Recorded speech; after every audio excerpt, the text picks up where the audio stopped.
Welcome back, fellow gamers. Final Fantasy is a franchise that has been ever growing, with 15 main series titles as well as a ton of other main series related games. It's understandable that developers and fans wish to see some of these games remade, updated, and remastered for the modern age. This is a franchise, after all, that is known for being one of the best-selling franchises in video games worldwide. So, what fans wouldn't want even more of it? This love of Final Fantasy led to celebration at the release of the Final Fantasy VII Remake, which just came out earlier in April of 2020. The first full-on remake we've seen with FF, as opposed to just a remaster. And with it came tons of fan theories surrounding the lore and Easter eggs found in the remake, as well as bringing back some of the old fan theories that were being tossed around during FF7's original release in 2006. Today we'll revisit some of those theories as we count down the top 10 Final Fantasy VII fan theories. And be sure to stick around to the end of this list where I will have some bonus content coming your way. One more thing, if you haven't played the Final Fantasy VII Remake just yet, you might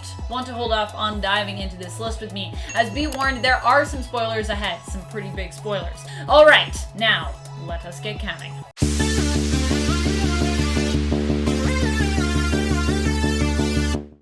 Number 10, FF7 and FF10 Connection.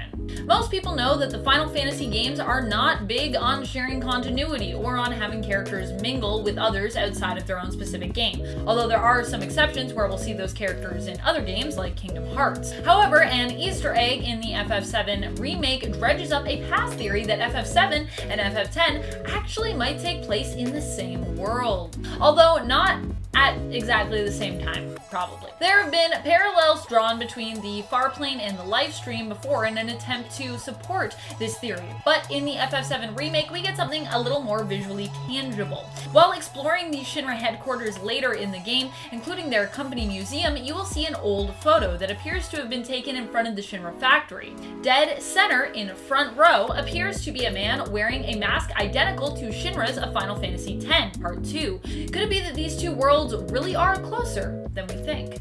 Number 9, the title. Some think that even the title of the game is an allusion to something other than what it states. It might seem pretty obvious with it just being Final Fantasy VII Remake, but some fans are wondering where the Part 1 is in the title, because this is Part 1 of the game, if the title is such an obvious nod to the game just being a remake itself. Many think that the word remake might actually mean more than it's leading on. It might be a nod to the idea of the alternate timeline that is alluded to in the story, and that this is more a remake of events than a reference to a remake of the first part of the game itself. Fans are also pointing to Kingdom Hearts titles Tetsuya Nomura has given us in the past, where he's used the short form RE before the title of that expanded remake.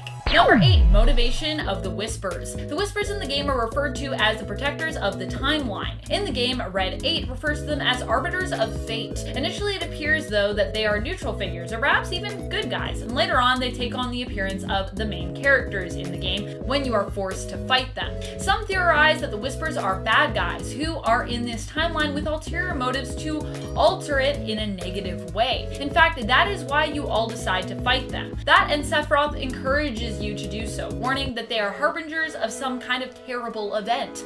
Of course, if they are somehow alternate versions of your characters, it's equally likely that his motivation is to have them defeated so that his alternative self in the original timeline can become successful and avoid defeat. Number 7, alternate reality. So let's talk about that a little bit more. One specific scene in the remake really hints at the fact that this is an alternate reality. Zack is someone in the game who is tied closely to Cloud's character development. In the original, he's actually dead before the game begins, but in the remake, he isn't dead. At least, not completely? Following the fight that we see between Zack and some Shinra soldiers, he actually survives. As we see him, we also see a wrapper float past him with a stamp the dog on it. One thing that suggests there might be an alternate reality or timeline at play is Stamp's appearance on the wrapper. The dog we see there appears to be a different breed of dog than the Stamp that we know entirely. He appears to be a terrier as opposed to a beagle. So, does that mean that Zack is still alive but perhaps trapped in another reality or alternate timeline? Number 6, multiple timelines. With so many changes afoot, it appears that there might not just be 2 timelines even. The original number and now the remake. But there could actually be an infinite number of timelines here at play. Some theorize that the scene with Zack is actually from a different alternative reality entirely, and that the promise that we see at the very end that the unknown journey will continue could be a reference to an unknown number of alternate realities, and that we will be visiting more than just one alternate timeline before this game is over in the future. So it might not just be the original and the remake, it might just be like, who knows how many. Number 5, Aerith Lives. In the original Final Fantasy VII, Aerith dies, while the remake of Part 1 has led many fans to believe that this won't be the case in this version of the game. Why? Because there have been so many deviations, and because it seems like Sephiroth might actually have an ulterior motive this time around. He might actually want her to live for some reason.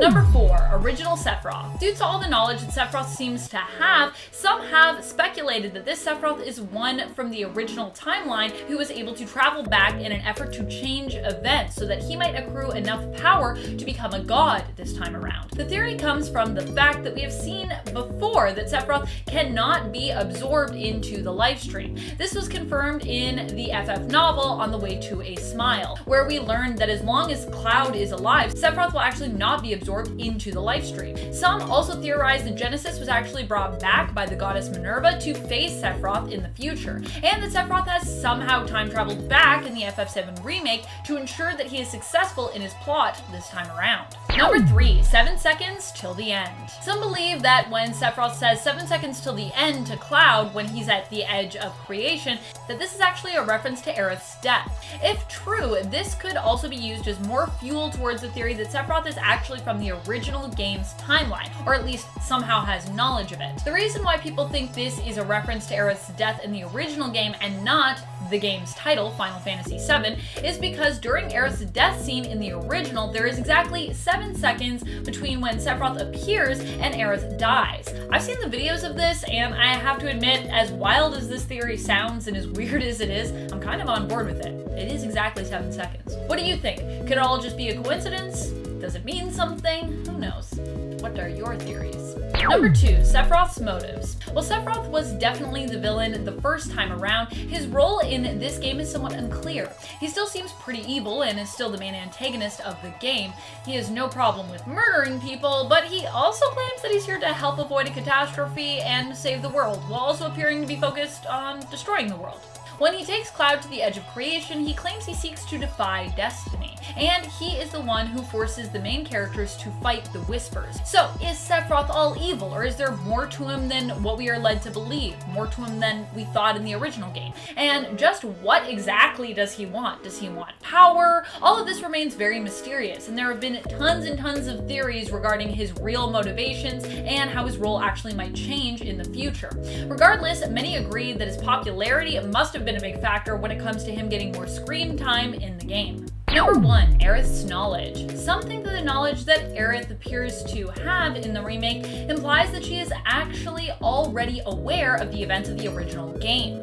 2 things that she seems to just know without any explanation are that Marlene is Barrett's child, and she knows that Red 8 is a child in Hojo's labs. The theory is that Aerith has knowledge of the events of the original game because she either time traveled or somehow because she received a message from herself in the original game via the livestream. Thank you so much for watching. What are some of your favorite fan theories in regards to FF7 or just the franchise in general? What are some of your favorite fan theories in regards to the FF7 remake or just the franchise in general? Are there any of these fan theories that you think could be true or that you think are definitely wrong? Let us know in the comments below. And speaking of comments, it's time to turn to some comments from one of our latest videos, Top 10 Scary FNAF Fan Animatronics Part 2. Dayon Smith comments, I like to call fan-made animatronics Fanimatronics. I see what you did there. Nice, I like that. We should all adopt this new term, Fanimatronics. It's good. Carla Elizondo shares, I love your poster, Miles Morales #1. P.S. Your plushies are cute. Thank you so much. Yes, Miles Morales is one of my favorite Spider-Man. Him and Jessica Drew and Robert Brown, all so good. And I have way too many cute plushies. It's a bit of a problem. And that's all the time we have for comments today. Be sure to comment below for a chance to have your thoughts shouted out in a future list. This has been Top 10 Gaming, and I'm your host, Amanda McKnight, reminding you to keep on gaming on. Pew pew!